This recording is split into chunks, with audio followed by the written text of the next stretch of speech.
no nyinya be sane abeska krabia hodo a Ghana mbeyimu nam say ensiwu no koso nti no Ghana fo do na akondo so obakọ akọbọbosia Nabana sa skano ewo system no mu a abanu pebia ne nsa beka ebi ewuo no abanu ye hye se bere na no mabu ekoso ntentem no ni nya bejai ni esidi so ahotra ewo sidi no so no ni nya so ebekọ fom ye tram emu mu se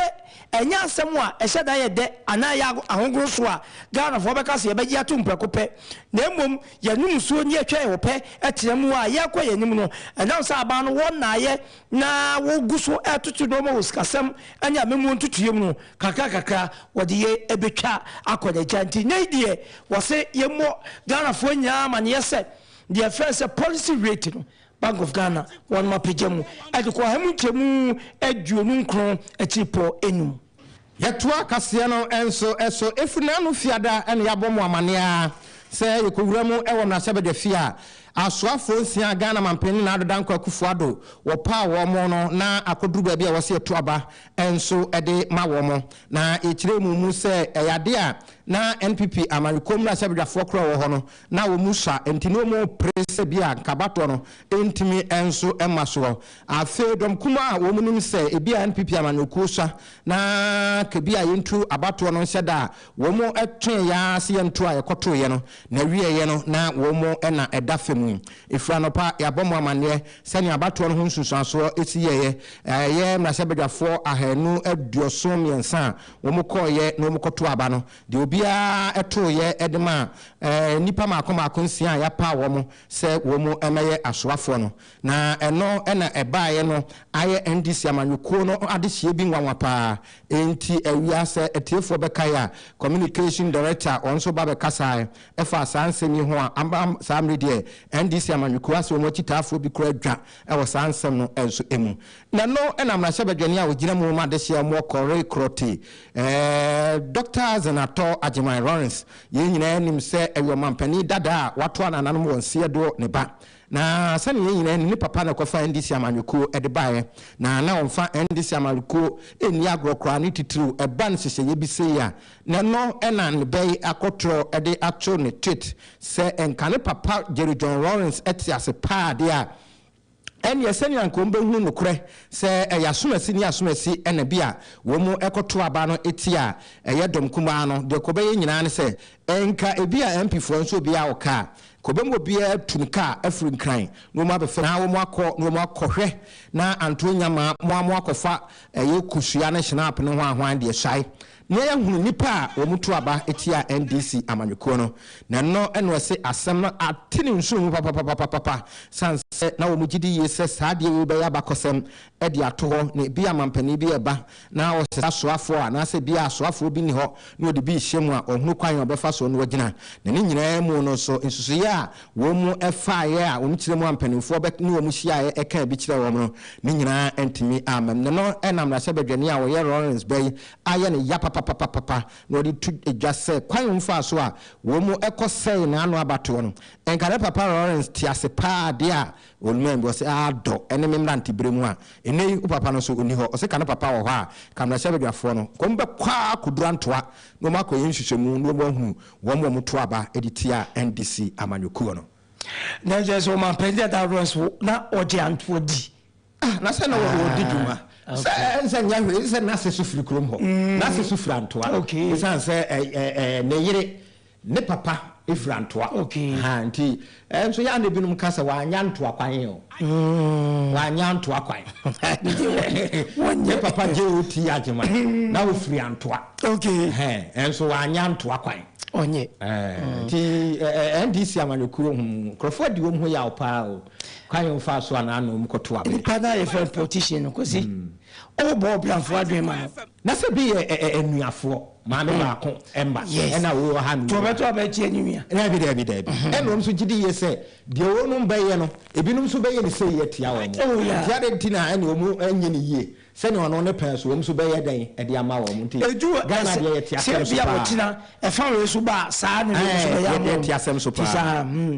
ebu so ye to so na yenko yenim na anu ada na ba beto dwa se Ghana fotosanfo na kuntunkunkun ofori ata wabuna kete mo frigana eko China emenu a wodi dombi edimu na wonu ne ga China mpanyifo kwa kodi nkomo eka ye de wo no kwan a wonu befa so a sempo mo mfa nkyeye ne a omebe ma ye bire mu twepa na wonu mo amayatua ada sempo saa bosia no ne babi wo ho a wo meyi ne ba no ade afiri ho anya kwan bi wo befa so a ama ye koma hale ye bia no esan se ai mefa ka che ye se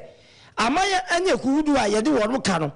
si ahwe ne antoto eni yi a sika $3 billion a ye pe no wonu mo fama ye na efie die ka ho fie die ye timi atoto aka amanone ede enuti ye rakelo furata kodu China memu na China pagifo eni no esi nkonwa busa no nantese na wo ba amaje se wura no mo amunim de ato eni mo amunim ade a pam ye mpanyise de wo pam wo no wo mre ya wo je wo homia enye yie aka ye de mu wanti ni aba ho na so se mu ye mobo na mo foka ne ncheye ana se munye hu bibi mfama ya anya sa de a IMF ese sika no wo mfama ye ana China masofo a wonso ehwe sikasam so eye likun eso editu dwa no echem so mudi abobo ni atepe wo ga nya ye so se ya so tete ho eni edi so hwem eti ye te abenedi nya penisi a muna mu nyina na ewo musa mu de ye ka sika so nye sika ketwa sika so ye pa na emom ade ba ko ye beturi aka no se Ghana abenedi a munemu ebesi mpempesuo no edu ba bia nhyeda nyam mfoso a na abo apayo saa enuoma bi e bete ba ya hu mu ama ba ya ma kese ewiase biitie boye nyinya aka hu bi China for the kasa asem no edi che ofuri ato ho anu obo nti ko se yes monka se nyam mfoso a na Ghana fo nya NTB ana wo tra che mu bi o se a domestic debt exchange program wa ye no China masofo risk asem so nkun echem se de so abwa pa na wose empanyi se uyonko da ene woda enu nti se ne ade ato Ghana mani na China ne betumi aboa no na China ye na dwe se won fita obema Ghana kwa ahochemu a na nya ayonko fa wo mo ani ye fa ye firi me santini no na mfa so bei ene wo so enka ye hu ye mpanyi kwa se aboa no wo pe kokwa ayo nti ene wode no twitwi sie anuti se China ni yonko ne Ghana na ahotre aba enya de obeda ne niama ne ne ada na ni ade ama no tena eti yunkun a wono eye China mansofo risk asem so ade to yira kenofurata anim se asem ne de o mati ni nya da wono manim adeja na wo se no bo ase Ghana fo bo se wono so kwotena se asinkonya na wajidi sem kodwasie ni mu no asem papa bi ebefiri mu aba etigana nkana koma emfa ento diem konya sabi a wo se China fa so boa no na $3 billion no ne saka no China empejifo se wono ebetu sa anamo no ene o wieye kenu ofuriata ene ni mu se akoda ye nunu no ene wo se sa si ye uradi yankopon me na minie nka we China fo antia se aka me ma san kofie na so China aboya no hopa their friend say financial assurance no one mama ye bi say kianeke say de no be kika ko no ebeko yie ene bi o so no kuhudu ani amaya ye de o muka no China so obeboa na won ma ye ho bibi e de ama o ma Ghana je say yatede so ma dwan se san na dwi so mso wa hawo mo we ye mponkyere ne kika ko won mo ne won mo ye mo koda no mo ntu o mo fodi dia the Ghana for cry you call ye nipa ba ko a wono yesu otu gala se mo ache natum mo adno ko sesa pe ayeka okay yamra atwetem koko ano na afija kwa abre south ene wo wasantemantam ohempo wo ho ye nana apiaje danka na sami de nensa eda nensa yem ni kotodwogu fam ede se Ghana ban ene mu mpanufo asoafo ene mrasabafo nyina se bridge bia eda atwetem koko ano ede kokono no bridge na se yasa ase de oni hode na enso tokra de a enkwada ntimi nko school edmayefo ntimi emfaso aka ho bi amana dan tupaya enso muna se pe na yire kra de aduane bi si wa oni san se wodwene ne manfo ho se enso no eje agumo na na pe je danka yentie do kafa bridge ho se official Chuma from Chuma from between 7 and 10:30 a.m. With the debate for 4 hours traffic congestion. No, this will have and carry for official no be from Chuma could be a tech, Mampon, and I cry. So call it the ha, and once I'm called money Bible School Junction. No, a bar the chance you. Now it's the blue chama 13. What is in a cop and corner, the C-Tech, the Copra. No traffic woman sorting. What should you? What do you have if you Mampon neighbor? They get the slap of face. So call it demo. What do you want remote to the junction? Have a faha, Tafano, a swat to be green. Once a queen, a place I want to letter H. H in future, a banner over some cool way. And now your branch, and so I near street road. And so when digital Manaka Diakonaba, and now Kuna Hana also be Anna school from Kra, which is here and a Pabia school, or school is you to a mammy or Pabia show. Less in teacher for media for the Abano. A day, more than 3,000 per traveling a day. Two to me say, commuters in a dozen, and to bar convenience in the Bama commuters. And to challenge and say, we should try. It will come a 6 years in a day. May make you should try me to me. Nana na samle de watch wo mu adesre ene wo mu hawa wo mu namu na nipa dodo no e ka se kwan no de enka ufuru ofenso no mo ba na pese obesi automatic jansen de aka ben pao timpanufo nhwe na wo mu enso enye eno achi ena adehia wo mu enso eto echie wo mu yaudi a wo mu so nam ne kwan no so a wo mu enso sei ene wo mu so ekasafa e kwan no eho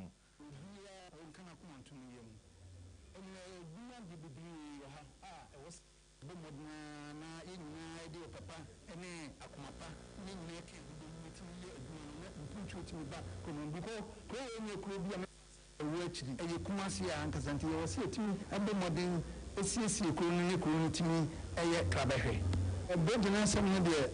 they say I can't see Mukaka, and say, but the Ecopians, they say I'm modern adding. Asa, so until you be modern say, you between ya or papa, na yetimi Yesika, na yetimi Ebiabua, na Yesnachra Bana. Ababoy, if you know who to say, I'm Busu, I have morning to the bear, you between Ibia Kamakama. Constantly, a Bridging, the Timia, and a Bridging, a quine demo, a Yankasiepa, a Trabehe.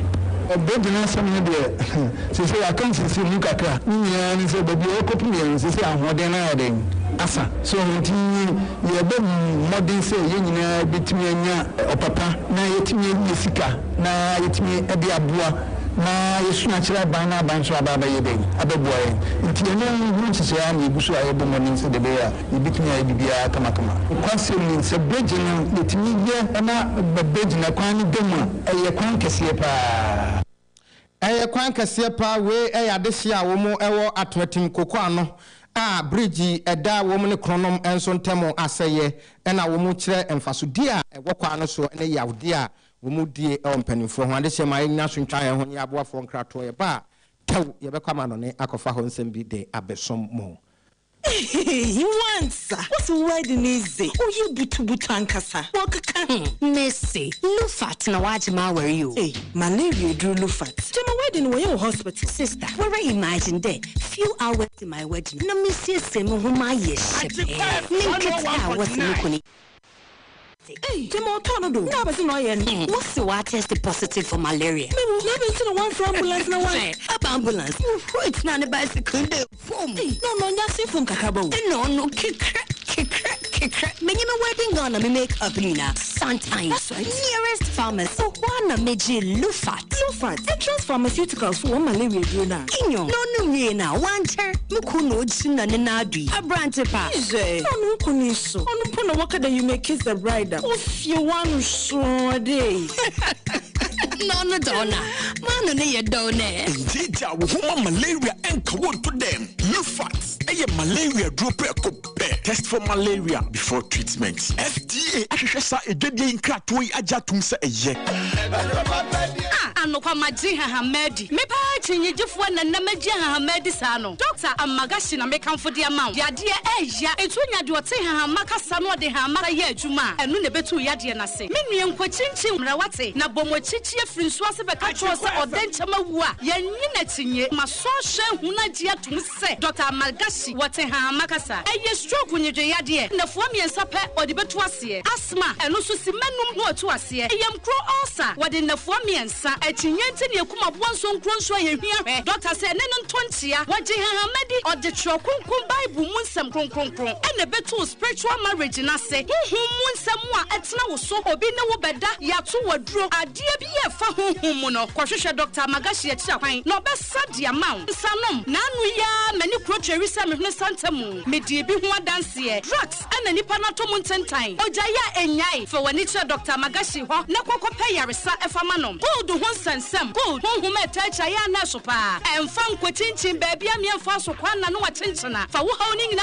koda Dr. Amagashi he ne ba na mema yebom krokro sadi agrada edwedwai eno so fa kwai na obehwe no asan yade kidney yade eno so Dr. Betu Asie Amagani Amagashi a ene hu amagahoho fa wani che macro kani police house on hwe ni mu pe ya ye adwuma de fridjuwa da edikosi memeneda ya sha asia no pa no nwotwe a ye po anwumre no nsia frayen was 0547 044307 and 0544 580936 Dr. Amagashi na wa mame ho adwiri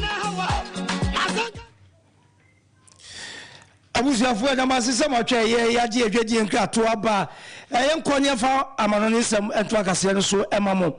yekopem wo Israel manmu a Israel mansofo panyi Benjamin Netanyahu eneyi wono ne mansofo a wo hwe ne bambo ensem so ye Yoav Gallant wa pam no se wontumi ani no anya adwuma biom ni nya ne se wono mansofo panyi no etu anamo bi ewona memu a wo buo mu so for re bambo so chese woni ne nya adwen ase wa ya ade aboso ko ba wo ka wo bi nkabi ana waka je se miwra ade na wo ye no de enyewo sabe ye se wuni ne nsamfo pa ana wudie sa no wo pese wo fa Israelfo nyina ase sabe fratamfo yeso ye nimu de pa na de ama Yoav Gallant a wono no yesofo a wo ye bambo so ne mansofo panyi Benjamin Netanyahu wa pamwa ne se Netanyahu tu anamo bi wasi tumi no akodi piemfo judgefo nsem atemuo aso ye ni nsem no esondodo eti se obi ye abemu panyi ewo Israel manimu na wo fom kiti kura no a anam se tumi ye wo atemuo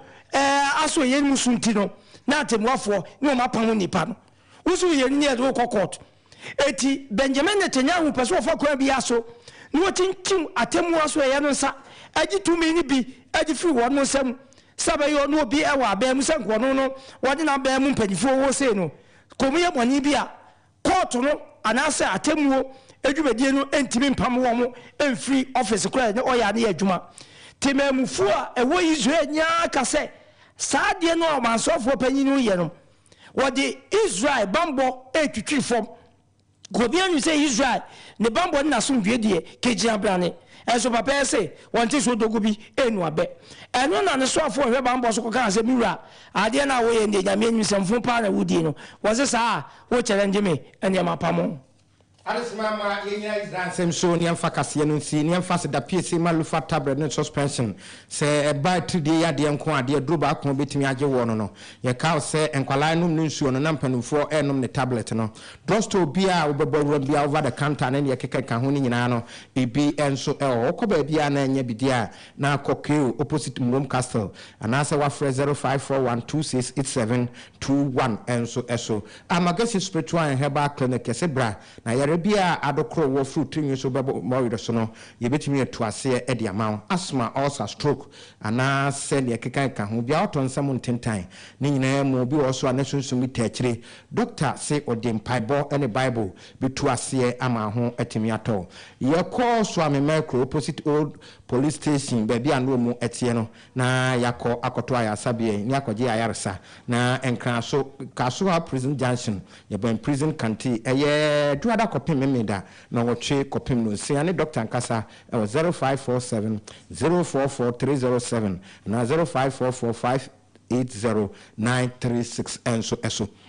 Skin City Laboratorium and no Shiababa will be an another IFA Ubusano. I will say Skin City for and I'm mammy Kupapana fi media slam mamma ready Isa to the four UTA and anti and canon 10 times soon what do ni actually a year maxima not take a sem and America for double housing hall or more pussy to entrance why and I be Skin City Laboratorium for more say and so on. Now say over 0248 932697 and so afe a year priority insurance said Makono Dawson na do di kunim ni akotene wo mu a priority yen de wo de bohomba boyenya ensuo mu ejamu ne keka ka ho bia no ebetwa age kuma se montre so ya hyeta ba bia na ya office kase pa ne de so am Matthias Junction aha na abehu ye ne AGYENKWA FM na ehwe ni mu e wo building tenten no enso emu freye abra ato apenten anasa wo pese wo ne wo ho baboye no e wo 0244562334 na 0243378896 enso afi amanfo adwenkyere kakra abana mame ko Facebook no so no amanfo adwenkyere abana yenfa to aso amiskos pelele e wo Kasua and wo say enwedie Blasters and one mabaso, set one my idea. Now, what they would din crato, Ma Hajia, Kalata, Halilu, Kasua MPP, Nasara coordinator. Na teacher constitution we amwasen was NDC for part damn be number serious ewo amanyosemu mo kai se abra NPP amanyuku ekotoaba no bi kotoma babin na obeye speaker no kasi amfan pipi amanyuku mra se badwafo nkwanto ana o se enwe Dr. Sewa Donko na Dr. Mahmoud Bawumia na wochia wo mo we DJ Opaji mo so we free swam no wochem se no menye dia dance say minority one mo pa ban we any jumedi bia se one mo de beboa Ghana na yampon sacrifice himfie no say we kire se NDC amanyuku si dunketia samre de woni atofo sen wo mo aye basa pa wo eyem na shebe fie sansa wo hwa wo mo changes a wo mo baye no na kofa asa ne ma we nyina baye at the end of the day mo se yankwantoa anto de baye na moko akoye no ho anyumre Dr. Oseya Edutum so afo hwa ngumesuan sem so wo tia no ba bia wo Pedro wa Madina Cruz so we every tado so Kesben Junction was see news ni dem pa won so 80 ye yeso yeda masese mutie na agia adiza zongo pania kumase eno se samre dia soafo a otwede ampokwa nyankopon nko bomb ye ma wo mukodi nkunim no eno de aseda kase pa enso ema wo na woda majority no so asese we wo mu amfa nko ya manosem no mu ahwe Ghana yenkoso no mu atoaba de ama asoafo ye mame ye frima operative chief of staff ena Dr. Bawumia anwumre otia wo anas fufuo no wadi di efre no say minority na so montoaba emfa market yamon mo ye 137 na miensa na beka ho no o mu fru he efa na eba ye teacher constitution okay we teacher kudwo tepanya susu and we say JDM woni bibipa bia de mo Ghana wo so onim die wo suam na da na dwumani sin na so no e de no ye o say honorable Eric Nana Ajima Prempe na moderator otiao Bibi Kasua American Town Kenke House and what the frame and what him say ye more ye minority no ensem emfa enu no ma bia won mo ayo na do so ayo man penigana be bio Helios last go so osara nchematen what ya next president and no was Chris Wooten wabona baso enche mo be pam no so na for the sesa Amiscos Pelele the free Kasua ya kan wodi no dada Azeman the free Azeman Ventures kono money dwa no na hwe animu and was say wontia se Ghana adum wo ma Ghana eno me pi so yeda so be jama bia ye gina Azeman susu di Ghana ho yawo anye sa wuti ebe pa pa abusia na braba me yakwan na no sia kase a ye boaboa no de fa AGYENKWA 101.9 Sanfo Hindu Fat any na member committee omo de no by and was say fellow Ghanaians RPT ne chese RTP award okay and was say baso eti Michael Debra abofo yento aba emfa emano okay yo yesemfo yewura kodwo safo Michael Katanka wani ni na obofo Michael sofo ba kwa fifa Rashidi Akini the writer or the Facebook ni YouTube so apart from you the president ADUANABA AGYENIM BOATENG mene BRETUOBA KASIEBO Mandela ya da mo say